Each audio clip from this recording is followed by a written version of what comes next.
السلام علیکم، میں سدرا محسن سعدی عابد کے بہترین ناول قفس کے پنچھی کی آخری قسط کے ساتھ حاضر ہوں۔ ایشل، کیا تو مجھے معاف؟ وہ اس کے دکھ اور اذیت کو محسوس کرتا کچھ کہنے لگا تھا اور وہ اسے ٹوک گئی تھی۔ معافی غلطی یا کسی قصور کی مانگی جاتی ہے، اور میں تو تمہیں قصوروار مانتی ہی نہیں ہوں، تو اس قصے کو جانے دو۔ وہ ایک بار پھر اسے بے بسی کے عالم میں دیکھتا رہ گیا تھا۔ تم عبید کے فادر سے بات کر لینا اور کل آفس سے جلدی آ جانا، کہ کل ہمارا ارادہ عائزہ کے ہاں جانے کا ہے، رامز کا علیزہ کے لیے پرپوزل لے کر۔ تمہیں طیمہ نے تو بتا دیا ہوگا۔ وہ اپنا ارادہ بتا کر اس کی طرف سوالیہ نگاہوں سے دیکھنے لگی تھی۔ ماما نے بتایا تھا، مگر عائزہ ایک دفعہ منع کر چکی ہے، تو وہاں جانے سے پہلے اس کا ارادہ جان لینا بہتر ہے۔ میں وہاں جا کر اپنی اور تم سب کی بے عزتی نہیں کروانا چاہتا۔ وہ تکیہ درست کرتا سونے کو لیٹ گیا تھا۔ عائزہ انکار نہیں کرے گی کہ آج جب وہ آئی تھی تو اس سے بات کر لی تھی۔ اب تو ہم سب کچھ فائنلائز کرنے کو ہی جائیں گے۔ وہ بیڈ سے اتر گئی تھی۔ میں پھر بھی کہوں گا کہ ایک بار پھر سوچ لو کہ کوئی مجبوری نہیں ہے کہ علیزہ ہی کو ہی بہو بنایا جائے اور عبید کو ہی داماد تسلیم کیا جائے، کہ عمل خود مجھ سے زیادہ عزیز ہے اور میں اسے خوش دیکھنا چاہتا ہوں۔ خوشی کا ڈرامہ کرتے نہیں۔ وہ ٹھہر کر اسے دیکھنے لگی تھی کہ اس وقت وہ صرف ایک باپ لگ رہا تھا، جسے صرف اپنی اولاد اس کی خوشی عزیز ہوتی ہے، اور جن حالات میں اور جس طرح عبید نے عمل سے نکاح کیا ہے وہ میری نظروں سے گر گیا ہے۔ وہ مجھے اپنی بیٹی کے قابل نہیں لگتا۔ میں اس رشتے کو ختم کر دینا زیادہ مناسب سمجھتا ہوں۔ وہ بے یقینی سے اسے دیکھ رہی تھی کہ اس نے کتنے آرام سے سب کچھ ختم کر دینے کی بات کی تھی۔ میں تمہاری سوچ سے ڈس ایگری کرتا ہوں۔ میری بیٹی کمپرومائز نہیں کرے گی۔ خود کو جھکا کر ڈی گریڈ کر کے نہیں، میں اپنی بیٹی کے لیے اپنے جیسے شخص کا انتخاب نہیں کروں گا۔ ایک اور ایشل کسی اور حارث لودھی کی انا کی بھینٹ نہیں چڑھے گی۔ وہ اذیت میں گرتا اٹھ بیٹھا تھا۔ وہ اس وقت بڑی تکلیف میں تھا۔ بیٹی کو پا کر بھی اس نے اپنی انا کا پرچم سرنگوں نہ کیا تھا، مگر عبید کی حرکت نے اسے یکدم آسمان سے زمین پر پٹک دیا تھا۔ اپنی بیٹی پر بات آئی تو سارے کس بل نکل گئے تھے، اور بیٹی کو تکلیف میں دیکھ کر ہی تو ایشل کی وہ ساری تکلیفیں اتنی شدت سے محسوس ہوئی تھی کہ انا کے پرچم کو گرا کر ماضی کے پردے چاک کر کے معافی تک طلب کر لی تھی۔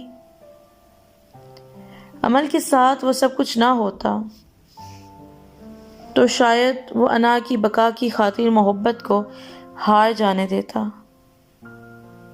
کبھی اظہار لبوں پر دیر ہو جانے کے بعد بھی نہ آتا۔ بیٹی کی تکلیف محسوس کرتے وہ بیوی کے سامنے وقت کے بعد ہی صحیح، مگر جھک ضرور گیا تھا کہ جب تک خود کو چوٹ نہ لگے دوسرے کی چوٹ کا احساس نہیں ہوا کرتا۔ وہ تو میں بھی چاہتی ہوں، اور اسی لیے تو اس رشتے کی حمایت کرتے ہوئے خود کو مجبور پا رہی ہوں، ورنہ بحیثیت عورت جس نہج پر جا کر میں اس رشتے کے بارے میں سوچ سکتی ہوں، تو مرد تو کیا باپ ہو کر بھی نہیں سوچ سکتے، سمجھ نہیں سکتے۔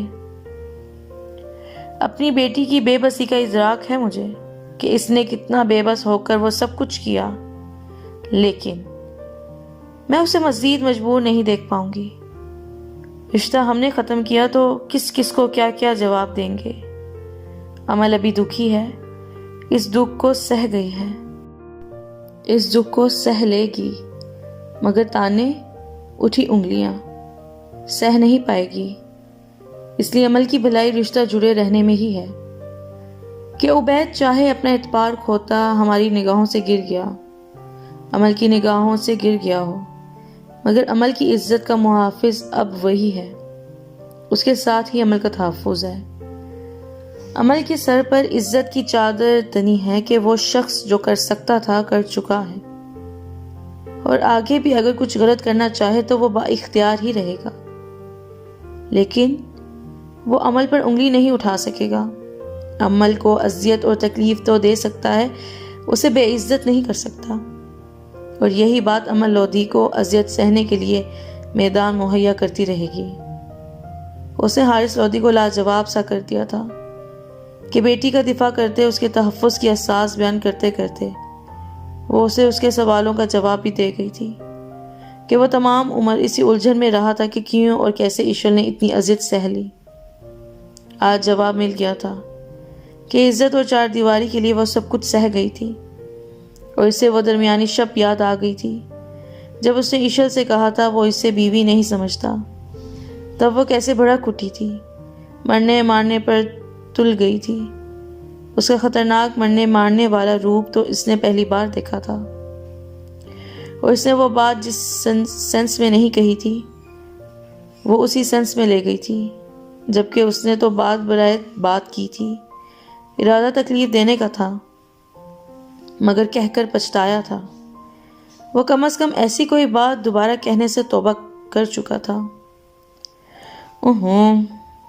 تم ٹھیک کہتی ہو کہ آج میں ایک اعتراف کروں گا کہ تمہارے ساتھ میں انا اور مردانگی کے ذام میں غلط کیا تھا، اور اپنی غلطی کا احساس تو رہا، مگر ایک سویا ہوا احساس، ایک ایسا احساس جو کسی کام کا نہ ہو، مگر جب میری بیٹی تکلیف سے گزری تو میرا سویا ہوا احساس جاگ اٹھا۔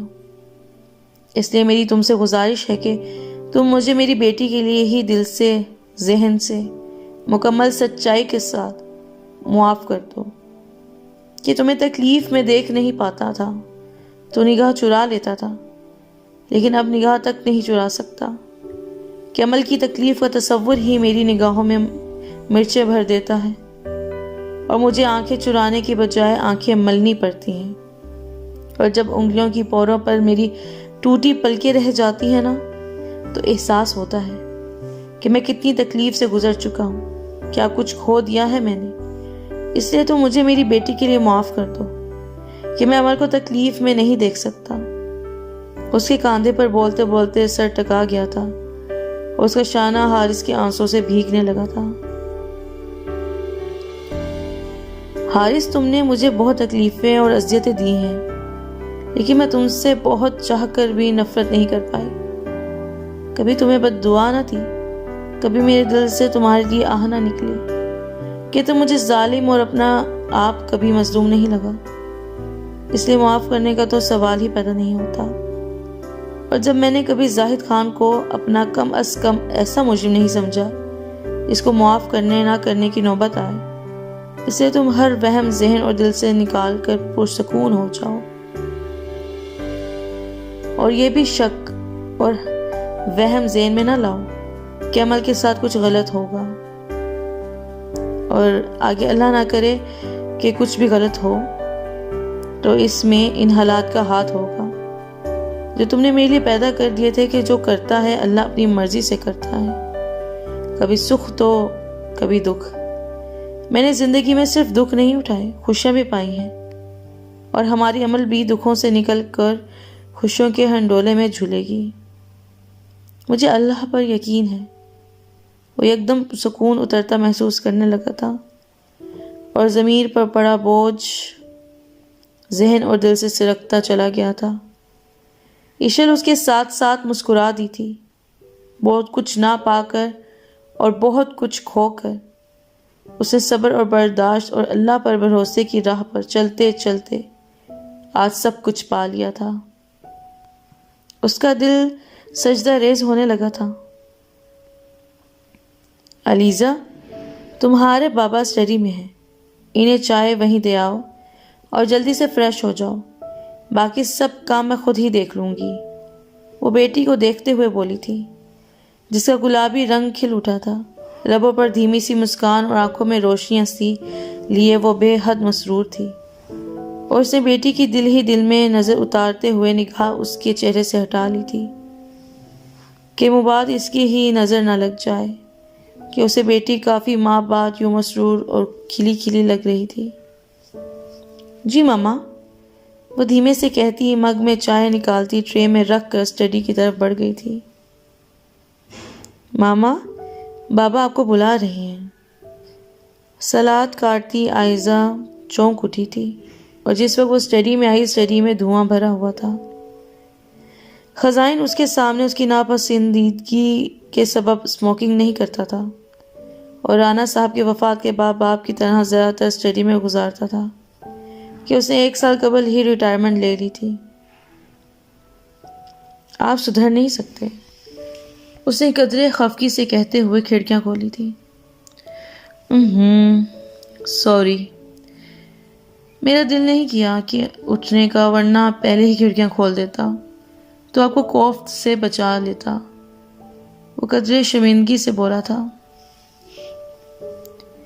جانے دیجیے، اب تو بس عادت سی پڑ گئی ہے۔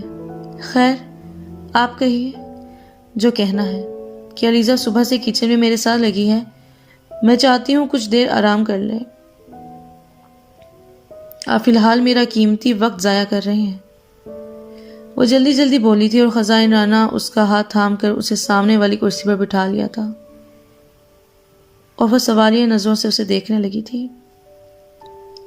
ضروری بات ہے، جب بھی آپ کو زحمت دی ہے، اس سے مسکرا کر بات کہی تھی۔ وہ حیران رہ گئی تھی کہ اسے امید نہیں تھی کہ وہ یہ بات کرے گا۔ آپ کا مشورہ اچھا ہے، مگر ابھی وقت مناسب نہیں ہے۔ آج علیزے کی بات پکی ہو جانے دیجیے، پھر میں بڑی مامی سے کہہ کر آج ہی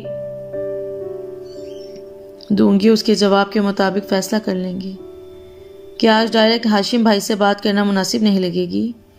ہاں، فائزہ کے کان میں بات ڈال دوں گی۔ خزائن رانا اپنے بیٹے ماہن کے لیے شانزہ کا پرپوزل ڈالنے کی بات کر رہا تھا۔ لیکن یہ اتنی اچانک سے آپ کو سوجھی کیا؟ اسے مشکوک نظروں سے دیکھنے لگی تھی۔ کچھ دیر پہلے ہمارے صاحبزادے کا فون آیا تھا، انہوں نے اپنی پسند کا اظہار کیا۔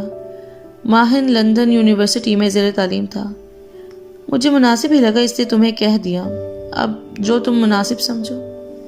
فیصلہ کلی اختیار اسے سونپ دیا تھا۔ شانزہ مجھے پسند ہے، کوئی اعتراض نہیں، میں بات کر لوں گی۔ وہ جانے کے لیے کھڑی ہو گئی تھی کہ اس نے آئزہ کا ہاتھ تھام لیا تھا۔ آئزہ، آج میں آپ کو شکریہ کہنا چاہتا ہوں۔ وہ حد درجے متحیر سی اسے دیکھ رہی تھی۔ میری زندگی میں تمام خوشیاں، سکھ اور بہاریں صرف آپ کے دم سے آباد ہیں۔ جب بابا نے آپ کو میرے لیے چنا تھا، راضی تو میں ہو گیا تھا، مگر خوش نہ تھا۔ لیکن وقت نے ثابت کر دیا کہ آپ ہی میرے لیے پرفیکٹ ہو۔ بابا کی پسند اچھی تھی، جس نے میری زندگی سنوار دی، مجھے نیک اولاد دی، اولاد کی اچھی تربیت کی۔ آپ میرے لیے خوشیوں اور راحتوں کا باعث ہو۔ آئی لو یو۔ اس کی آنکھوں سے آنسو گرنے لگے تھے۔ میں نے بھی صرف آپ سے محبت کی ہے خزائن، آپ میرا صاحباں ہی نہیں، میری چاہتوں کا آشیاں بھی ہیں۔ وہ رو رہی تھی، اور اس نے اسے خود سے لگا لیا تھا۔ آج ایک اور اعتراف کرنے دو کہ میرے خیالات اور محبت جس کے دم سے آباد تھی، وہ آپ نہ تھی، مگر آپ کی محبت، آپ کی اچھائی نے میرے خیالات، میری سوچیں، میری محبت صرف آپ سے وابستہ کر دی، اور میری پہلی محبت کا احساس میرے دل کے ایسے کونے میں جا چھپا جہاں سے نئی محبت متاثر نہیں ہوتی۔ محبت کے لیے دل وسیع ہو جاتا ہے، اور میرا دل وسیع صرف آپ کی محبت نے کیا۔ آج میرے دل میں صرف آپ ہو، اپنی تمام تر اچھائیوں اور چاہتوں کے ساتھ۔ اسے لگا تھا کہ وہ برہنہ پاس سفر طے کرتی چھاؤں کی منزل تک پہنچ گئی تھی۔ اس کی ہر تشنگی مٹ گئی تھی، ہر وہم مٹ گیا تھا۔ راحت اور محبت دل کی کلی کی طرح کھل گیا تھا۔ عائزہ نے آسودگی سے خزائن رانا کے کندھے پر سر رکھ دیا تھا۔ زندگی آگے سہل تھی۔ وہ چلتی ہوئی لون تک آئی تھی اور عائزہ اور عارض کو آمنے سامنے پا کر ٹھٹک کر رک گئی تھی اور دوسرے ہی پل جانے کو موڑی تھی کہ عائزہ کی بات نے اس کے قدم کو جگڑ لیا تھا۔ حارث، میرے ضمیر پر کئی برسوں سے بوجھ پڑا ہوا تھا۔ میں خود کو آپ کو مجرم پاتی تھی لیکن کبھی کہہ نہ سکی، مگر اب سوچتی ہوں کہ کاش کہہ دیا ہوتا تو آپ اور ایشل تکلیف میں نہ ہوتے، خود تکلیف میں نہ ہوتی۔ کہ میں خود کو آپ کا مجرم پاتی ہوں کہ میں نے آپ سے کبھی محبت نہیں کی تھی۔ آپ نے جب میری طرف پیش رفت کی تو میں نے حوصلہ افزائی صرف بڑی مامی کو تکلیف سے دو چار کرنے کے لیے کی۔ وہ دونوں ساکت سے اسے سن رہے تھے۔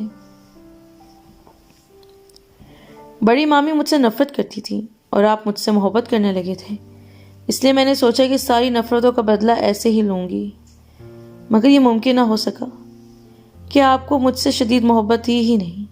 آپ بڑی مامی کو راضی نہ کر سکے۔ تب میں نے سوچا تھا کہ مجھے دھتکار تو دیا بڑی مامی نے، مگر آپ کو اور ایشل کو تکلیف میں دیکھیں گی تو انہیں احساس ہوگا کہ وہ مجھے کتنی تکلیف دیتی رہی، مگر میری نیت اچھی نہ تھی، میں آپ کے ساتھ فیئر نہ تھی، میں نے آپ کو دھوکہ دیا تھا، اس لیے میں خود خوش نہیں رہی۔ میں نے صرف خزائن سے محبت کی ہے۔ جب ان کی تصویر دیکھی تھی اس لمحے سے آج تک صرف انہی سے محبت کی ہے، لیکن آپ سب لوگوں کو تکلیف دینے کی چاہ میں خود تکلیف میں رہی۔ اور آج ایک سچائی سے اعتراف کروں گی کہ جس لمحے میری نیت صاف ہوئی اس سے اگلے لمحے میں نے اپنی تمام تر خوشیاں پا لی۔ آج صبح ہی میں نے سوچا کہ جو دھوکہ میں نے آپ کو دیا ہے اس کی معافی مانگ لوں گی۔ یہ ارادہ ہی کیا تھا کہ اللہ نے میری آدھی ادھوری خوشیوں کو تکمیل بخش دی اور مجھے حوصلہ عطا کیا، جو کہ میں نے آپ سے اعتراف کر لیا۔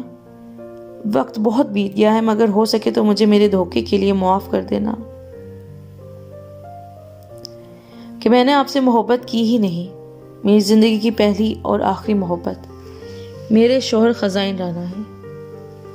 وہ آج سچائی سے ہر بات کہہ گئی تھی اور وہ مسکرا دیا تھا۔ مجھے معاف کر دینا عائزہ، اس وقت صرف تم ہی نہیں میں بھی خود غرض بن گیا تھا۔ ہم دونوں اپنے لیے اپنی خود غرضی سبب جڑ گئے تھے، مگر خود غرضی اور جھوٹ کی بنیاد پر رشتے نہیں بنتے، اس لیے ہم دونوں کے دلوں میں ایک دوسرے کے لیے جذبات جنم لے ہی نہ سکے۔ البتہ ہم دونوں یہی ظاہر کرتے رہے کہ ہم ناخوش ہیں، ہم نے محبت کھو دی ہے، جبکہ ایسا نہ تھا کہ تمہاری محبت خزائن تھا اور میری محبت ایشل۔ ہم دونوں خود غرض تھے، اس لیے بہت کچھ پا کر بھی تہی دست رہے کہ جھوٹ اور حسد خوشیوں کو کھا جاتا ہے۔ ہماری خوشیوں کے ہم خود دشمن تھے کہ ہم حاسد تھے ایشل سے، اس سے جڑی خوشیوں سے حسد کرتے تھے۔ تم اپنی بڑی مامی کی چاہت پانا چاہتی تھی اور میں اپنی مما کی چاہت پانا چاہتا تھا۔ ہم یہ بھول گئے تھے کہ کسی بھی انسان کو اس کے نصیب سے بڑھ کر نہیں ملتا، نصیب اور مقدر کے لکھے کو، مگر ہم نے تسلیم کرنے میں بہت دیر کر دی، اتنی کہ خوشیوں پر دکھوں کے سائے لپٹ گئے۔ مگر اب سائے ہٹ گئے ہیں، بہت دیر میں ہی صحیح، مگر آنکھیں اب کھل گئی ہیں۔ میری دعا ہے کہ تم خزائن کے ساتھ خوش رہو اور میں ایشل کے ساتھ۔ وہ دھیمے سے مسکرا دیا تھا اور عائزہ بھی آنسو پہنچتی مسکرا دی تھی کہ ان لوگوں کو اپنی سہل زندگی کو ناشکری کے سبب دشوار کر لیا تھا۔ اللہ تو صبر و شکر کرنے والوں کے ساتھ ہوتا ہے، بے صبر سے اور ناشکروں کا ہاتھ تو شیطان تھام لیتا ہے اور وہ انسان کا اپنا تھوڑی ہوتا ہے، تبھی تو ہاتھ پکڑ کر بہت دور اندھیری کھائی تک لے جاتا ہے اور ہاتھ چھوڑ دیتا ہے۔ اور ایسے وقت میں بھی جو اللہ کا وہ پکارتا ہے نا، وہ پلٹ آتا ہے، اور جو نہیں پکارتا وہ اندھیری کھائی میں گرتا چلا جاتا ہے۔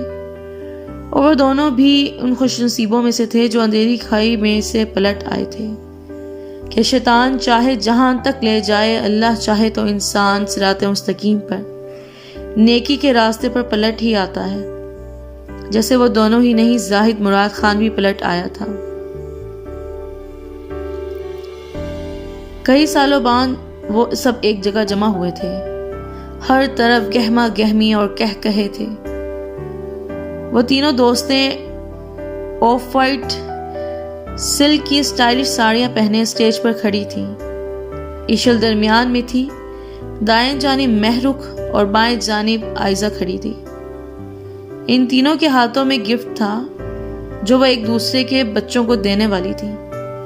مہرخ کے بیٹے عبید خان کے پہلو میں ایشل لودھی کی بیٹی امل لودھی بیٹھی مسکرا رہی تھی۔ ایشل کے بیٹے رامز کے ساتھ عائزہ کی بیٹی علیزہ بیٹھی تھی اور عائزہ کے بیٹے ماہن رانا کے کسی سرگوشی پر فائزہ کی بیٹی شانزہ حیا سے مسکرا دی تھی۔ نئے رشتوں کی بنیاد رکھ دی گئی تھی اور اب گروپ فوٹو بن رہی تھی۔ ایشل خوشحال اور مسرور سی حارث کے ساتھ کھڑی تھی۔ عائزہ کے لبوں پر خزائن کا ساتھ مسکراہٹیں بکھیر رہا تھا اور مہرخ کے ایک اشارے پر زاہد خان اسٹیج پر چڑھ آیا تھا۔ مہرخ خوش تھی، اس کی آنکھوں میں اطمینان تھا اور وہ اپنے اعصاب چٹکتے محسوس کرتا یکدم خود کو پرسکون محسوس کرنے لگا تھا۔ البتہ اس نے ایک دفعہ پھر گردن ترچھی کر کے بیوی کے پہلو میں کھڑی دشمن جاں کو نہیں دیکھا تھا، جس کو اس نے بے پناہ ذلت سے نوازتے ہوئے اذیتوں سے دوچار کر کے خود بھی اذیتیں سمیٹی تھی۔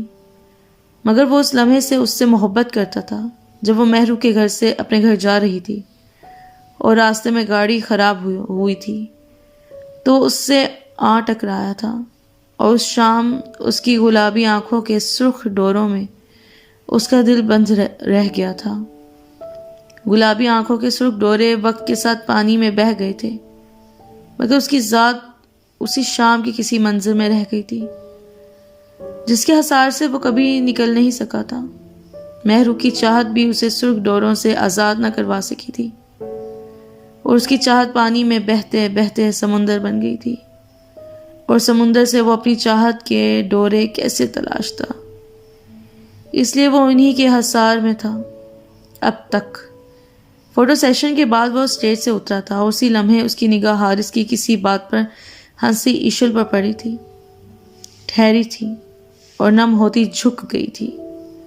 مگر زاہد خان کی نگاہ میں کچھ ایسا نہ تھا کہ ایشل نے نگاہ اٹھا کر اسے دیکھا تھا اور لمحہ بلمحہ اسے خود سے دور جاتا دیکھ رہی تھی، اور دیکھتے ہی دیکھتے اس کی آنکھوں میں بھی نمی اتر گئی تھی۔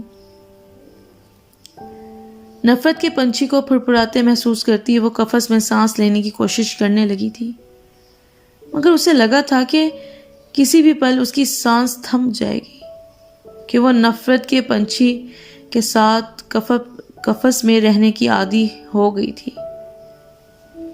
اس لیے اس نے ہر کوشش ترک کرتے ہوئے محبت کے پنچھی کو آزاد کر کے قفس کو گلے لگا لیا تھا اور آگے بڑھ گئی تھی تاکہ کوئی دیکھ نہ لے کہ یہ قید سی محبت کا پنچھی آزاد کیا کس نے ہے، جس کے پر نفرت کی سیاہی نے اپنے حصار میں لیے ہوئے تھے، جس پر محبت کی روشنی نے کبھی سایہ نہیں کیا تھا۔ زاہد خان کی محبت کا خیال نفرت کے قفس میں مہر بالب تھا، اور زاہد خان کی محبت جس سے معاورہ تھی، گویا ایشل حارث کی نفرت زاہد خان کی محبت کو جلا بخشی تھی۔ وہ خود پر دور کھڑے زاہد خان کی بے بس نگاہ محسوس کر رہی تھی۔ اسے نگاہ اٹھا کر زاہد خان کو دیکھا تھا۔ اس کی نگاہ عذر رہائی کا سوال کر رہی تھی، لیکن جس نفرت کی اس نے برسوں آبیاری کی تھی، عمر کے آخری دور میں اس سے نجات پانے کی آرزو ہی نہیں رہی تھی، کیونکہ وہ قفس کی عادی ہو چکی تھی۔ آشیانہ جل گیا، گلستان لٹ گیا، ہم قفس سے نکل کر کدھر جائیں گے، اتنے مانوس صیاد سے ہو گئے، اب رہائی ملی تو مر جائیں گے۔ ایشل کی نگاہوں میں نمی کو دیکھتا وہ یکدم ہی رہائی کا فیصلہ ترک کر گیا تھا کہ ایشل کی نفرت ہی تو اب زاہد خان کے جینے کا آخری سہارا تھی۔ تمہاری نفرت سے ہی تو میری محبت کا حاصل ہے۔ وہ لمحہ بلمحہ خود سے دور جاتی عشا لودھی کی پشت پر نگاہ جمائے سوچ رہا تھا۔ اس سوچ نے زاہد خان کے لبوں پر اطمینان بھری مسکراہٹ بکھیر دی تھی۔ کچھ دور جا کر وہ مدھم سی مسکراہٹ کے ساتھ اپنے آنسو صاف کر گئی تھی کہ اس نے زاہد خان کو معافی کا عذر نہ دے کر، کچھ نہ کہہ کر بھی سب کچھ کہہ دیا تھا۔ وہ سوال چھوڑ کر آگے جا چکی تھی۔ روش روش ہے وہی انتظار کا موسم، نہیں ہے کوئی بھی موسم بہار کا موسم۔ خوشا نظارہ خسار یار کی ساتھ، خوشا قرار دل بے قرار کا موسم۔ نصیب صحبت یارا نہیں تو کیا کیجیے، یہ رقص سایہ سرو چنار کا موسم۔ یہ دل کے داغ تو دکھتے تھے یوں بھی پر کم کم، یہی جنوں کا یہی تو کو دار کا موسم۔ یہی ہے جبر یہی اختیار کا موسم، قفس ہے بس میں تمہارے بس میں نہیں، چمن میں آتش گل کے نگار کا موسم۔ اور اسی کے ساتھ سعدیہ عابد کے ناول قفس کے پنچھی کی آخری قسط اختتام پذیر ہوتی ہے۔ امید کرتے ہیں کہ آپ کو یہ ناول پسند آیا ہوگا۔ کمنٹ باکس میں اپنی آراء سے ہمیں ضرور مستفید کریں۔ اسی چینل پر سعدیہ عابد کے ایک اور بہترین ناول بند کبا کھلنے لگی جانا کی پہلی قسط کے ساتھ بہت جلد حاضر ہوں گے۔